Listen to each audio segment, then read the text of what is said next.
si cái dòng chẳng pan cái kiểu là thứ có bao lâu xong là có cái vật hình phát triển nó bộ hình thì cái sự đó mà tổ tụ họ cái sự miêu con sự thành là đòn in rồi họ thì cái những khách tiền là phát triển là nó vũ thì là điều vậy thì có cái gì có đi bỏ rồi thì cái sự đó cái này trong sẽ thực hành bộ ấy con có cái chúng ta thực hành bộ nào thì cái cái này chẳng cần gì phải tu được cái không cái xem lệ dàn cái gì lệ cái kiểu thì mới rồi này và số qua chân tu chung vàng thì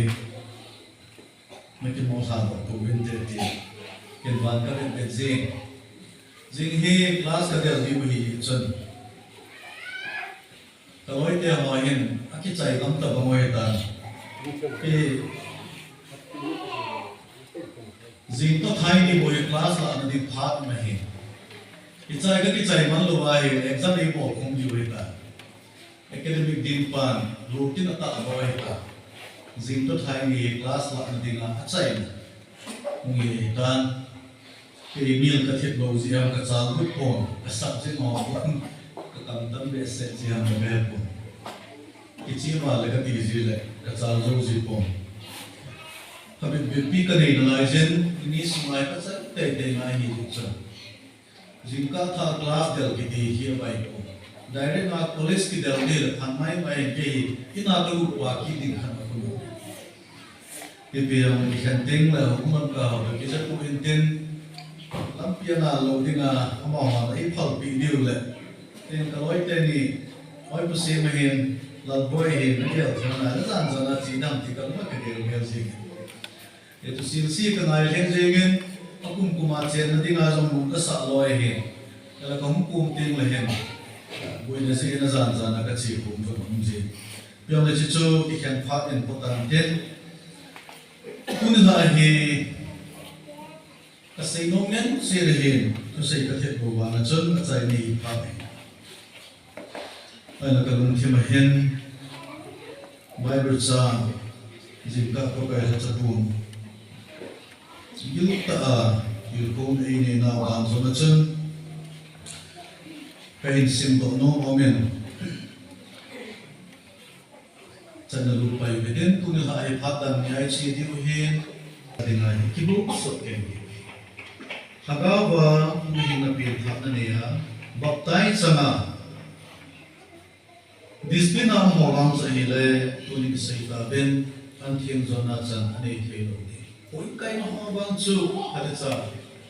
cái đinh đi chu anh thiên làm sao anh ấy thấy rồi đinh đinh chu ra hi chân isn't tia discipline ông những khẩu hi lệ và cái zan anh thiên mà cũng này cái cảm sẽ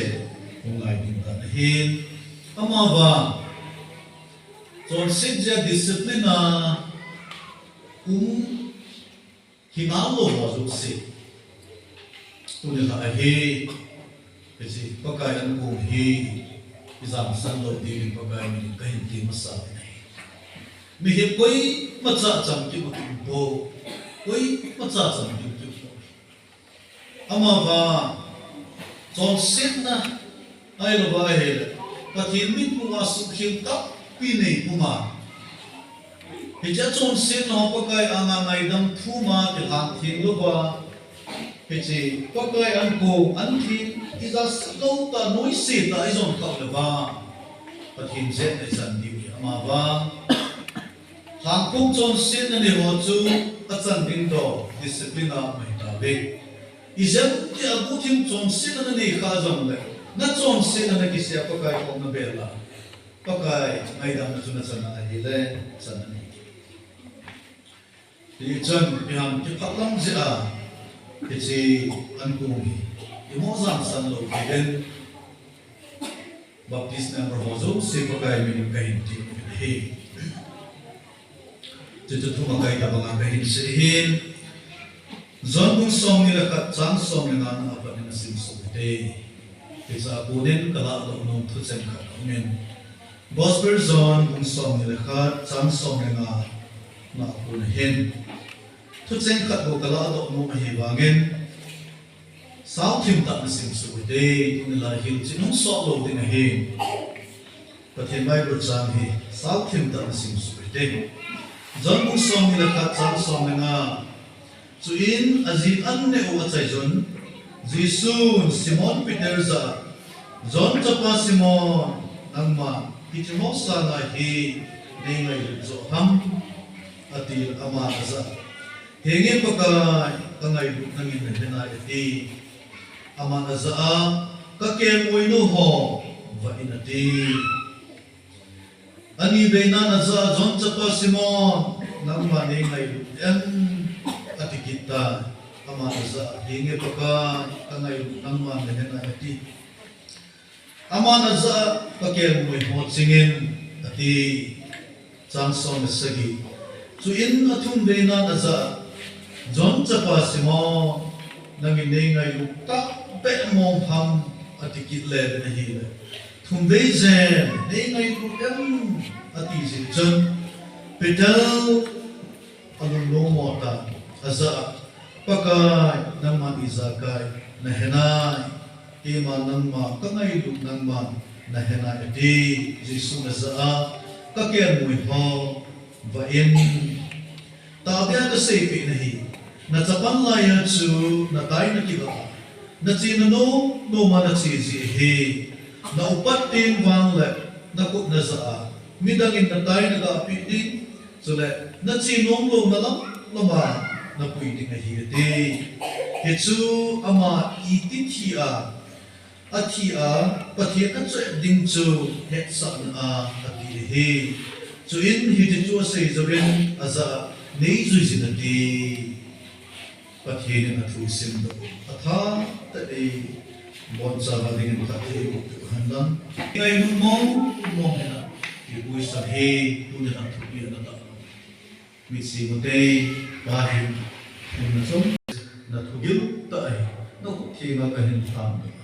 Tamba kuma baka Yesus Krista minana kumita hi telah mengerti tuzinkan mai Krista hi untuk kian atau kita poi mau hi azik omen so kita ha cross chân tu jeng sagi na sei en Atu sei do ho la chen son siga azo sanana ako chai la zo na ko lang asap na zong timu hi ai hin la sanana ka tong chai tai ke hen lang zo na ko nam sam jing ta zong han ko aku na ta tho to kilo hi po po le cross na ato zo si chu man lo si cross ma to zo si ju jero ta Ia pakai Yesus Kristus hoki mai poi mo he tuti chen New Testament Bible kung pi hin hoki na chung chang he zakat le li le ki he patin kan lo thum be ki sum dong le hin set na ka ge na ana zakat le li le ki sum Yesus Kristus hoki chung chang ibisi ha Koi mo be set jeng a hile abel la ki pa aki chung chang sa a tho ki chung chang hi ke ha si mai ye chon tu ni ko he ni ko mai ni ko pi mo he ni he so pe dia ba ta ten ge do de aki ni ko a ikipa Bago su atho do le ko alo iki pa diu iki ha pa che ki di wa lo ai di ka se tu sin kan ka se ta kan ka pathin thu ngai sa mo steta se la a hele jisu tho thu ki mu ta Easter Sunday Easter se ipokulo sa ta pakai Yesus Kristus chung cha Oi, mau punya sei lo tak boleh.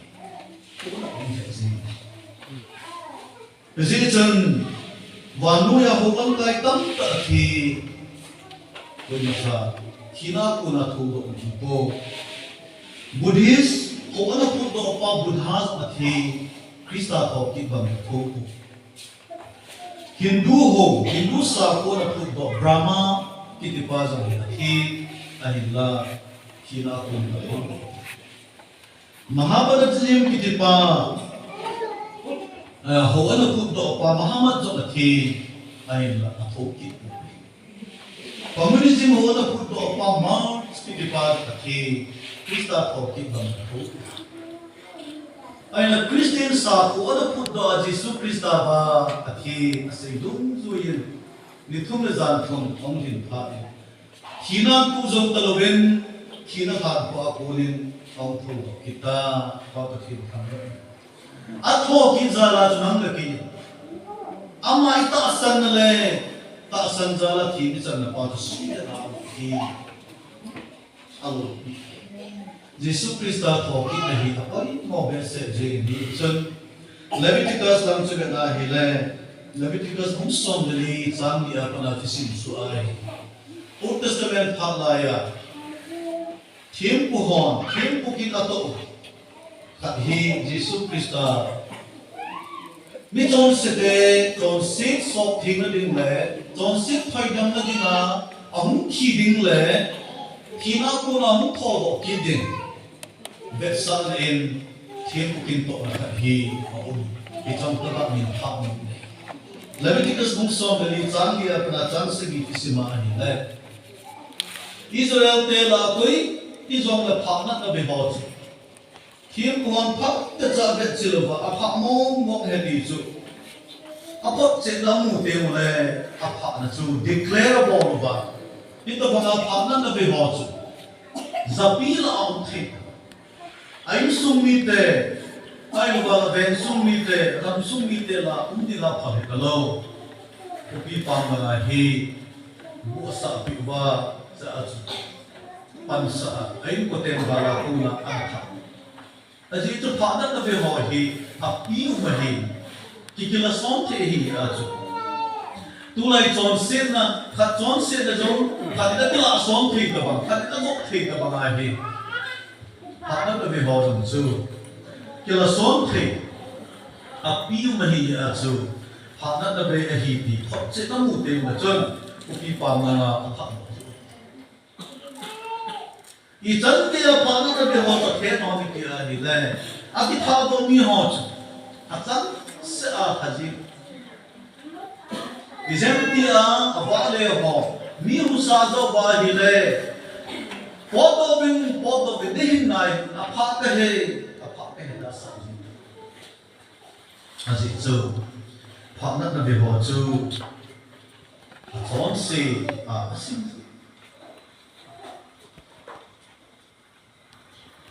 Ama bagi zen dari tu bang nak ni bawa hundam ka apa nak na aku nak hundam ka hile hipu pan patike sa abe sil sela adam tai ki chu phok chi am ting na chon pa pa tu ni feel highlight chunga hi hipu pa hipu ki na to ato ba ka se Leviticus mun so li cham li apana ki sim su ki chi ta ki Bapal ka pen sa awawang atana timpupan. Heji atisan ju sanadhem bunga ko. Phana na be no chu. Athim tai ti phokchin na heji bapal tisan ju athe kuma. Tu tingle ama ju adam mong tai ti phokchin na ju bapal ahing pen ju ahinga Pati hangga, heis. Phana na ho, a phana na adam tai ti, phochin na le, tu ting ama chu, adam na puno na atu ita mga chu hipu pa kita ko si hi. Ija ako na kagala no nung che pang tia. Ba nui mi tezo, ichon sin na hi, phana na tabanga hi, Hi zong hi ta bang hagawa I phana na ba kuna idam the na di ba I phana na thi di na he ka kai Jesu Kristan albu awesome hum ki kisu a thi san ge as ben ki ai là thằng có cô lên đi thùng gì thì vấp vào tù khát cái thằng nào atisan thằng nào nó bị họ thì chắc kuma khát pe thì hình ảnh là gì Giêsu ông thì đừng lấy thọ thì đừng let sợ nó giống hết đi cái sự của nó này cái chắc cái gì Giêsu khi nó là thọ thì lô bị hay nằm tâm này thì chúng tôi sẽ phô lô đến cái lô ra cái sẽ hay thì có cái bảo số thì là con em thô của đại thì du nê hết số cái mà thắng tại lùng chưa được ai thì bảo điều cái gì này hay là Giêsu tôi quyết định ăn cross không thì không thì ai ngày luôn là nên ra nắng là cái tôi là vào nơi như thế đó sẽ ngày luôn chịu vào và là lâu tông nè Van seraphim te na su na zan athen ti aba toi chim to to deng le cherubim van til te pathin a hin a hu wa Allah to na kim ve la din su wa bo ku wa ho asu azan alu ti a cho a phang ba chim zo nan le ke to te ba noi mi te ei ngai lu se wa kita bang mun lo pi cha hin da Apollo piso sehinda bet hai lesi cuma mi vai tapen jong asu na khalo mi vai tapen jong lu na khalo bet ham ganam punga phal bi dat laya getsimani hona uthisang long le ba dim la Calvary cross an dia thisang long kang le ba esu gen thi hong tu ji ham ei ngai lu chi neingailut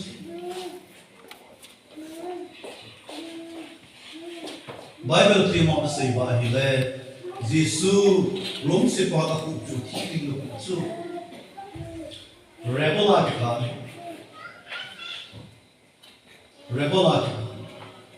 che chu rom se pa ho mi thum ki thova aloi ka wa lu chama bu lu pe wa hile rebel chun ta aloi tu a hile Ali motun alu cara suju, aki bacu,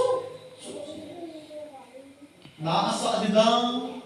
ay bang anak tipo ko bahil, nang lekiya dinasa na ato ju, ato musu. Aki zep na zong ju, kau mai po, rom si ko homi zep na ko, sabun ki peca kira ka abu sabu ti hal ki zep ki dai. Rốt tế đàn đúng chú ya chú Xong lý nế dẹp để hề Ai là xong lý nế mi kì dẹp này bố Xong lý khát hạ Xong không đất bố mi kì dẹp Kì bà khát đế kì dẹp đâu khát đặt thầy bố Xong nụ bì hòn sáng áp hẹp bà néo Cha bố lý lý áp hẹp bà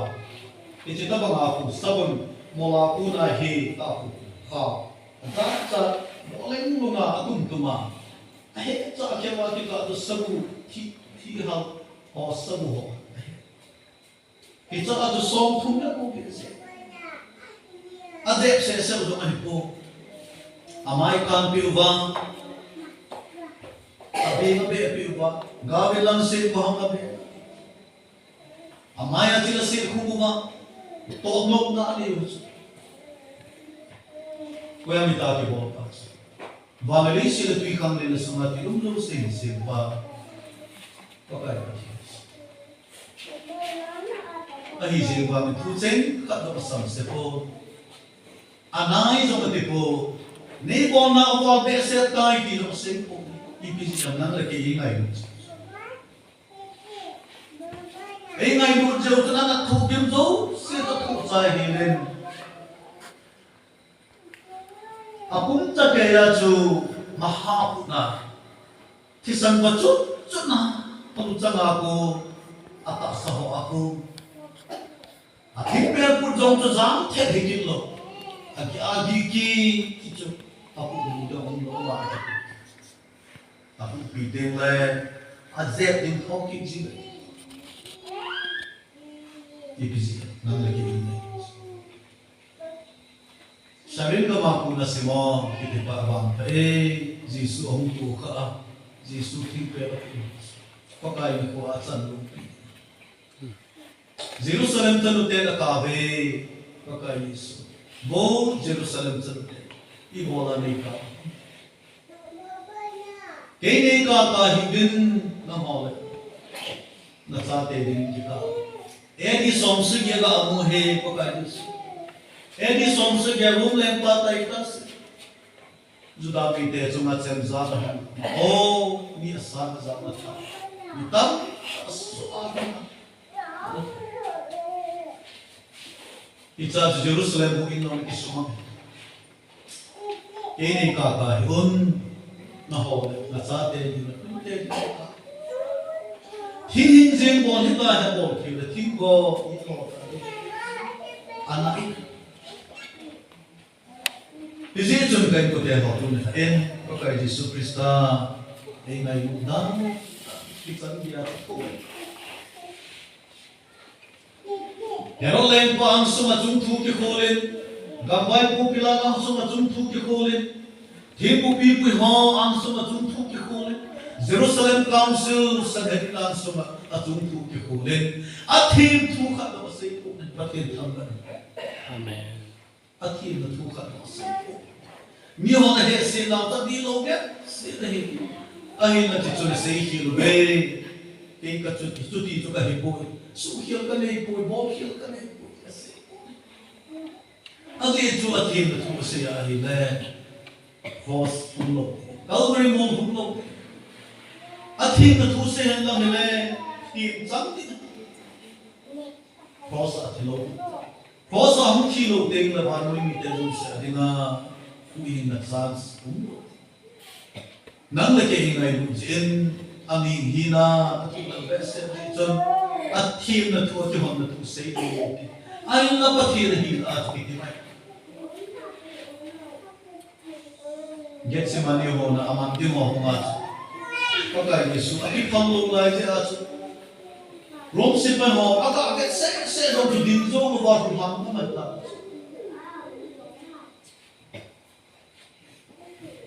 ni se phatina Jerusalem ruina thu ke hilaya I macha ho nei lo Ipidinga tu na kay mandinga gutsa mi chom manding pamaj him na thal na hindi choli ba kay mandinga na huma thal hu ga mo fu ham ga mo ni ay na pagka Jesu am kipilo ta room si pa ho ana chom kipilo ta ni sa ni sa akipilo masana ta bek mai mai jom hu ga ito bang kibo kay kanay patin so athim na thu se ya ai hui lam sa na kal bani hu zo ko nan le ke ngai lu si a aki ki hom na thu athim na thu se to ba athim sana pita chu cross athi san bia ahum tho to zo ba athum dei chan na se ju te he ma kila oi kun jing ka do I se pi ta ben abun la ma thil so ho chu abana thil su pen kun na hen chom sa ka su robi pakai Jesu se ju ho zo se ki sa la pi ta po se ju ho zo se ki sa la pi ta po Simon Peter ki sa azi chu se ju ta mo hen boy na ni be se iza kaya aman sa jing thuseina nga jong felpe to tham nga jong felpe iza ta ya ki Peter Jesu ki matzana akitet na banga gasto jung ta no backslide le hi kha chu jon set ki sha ha pe na hum pe na ka kumpuma pakai ang sama surrender ki bola pakai angai dong na hi ka ma chun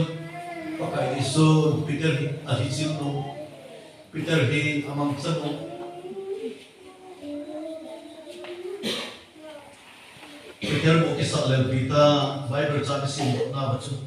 John chapa simo nang man Josa na hiling na ito na ito ti he we like that za sa say zong na tong tiaw hi apa na a profession kin khoa ki wa na dinga ana hen fishing nama fishing hi galili dilin hanlam ilahi ngaman ni hi na pa fishing nga ho sumda pa amu it's all the same hiding katas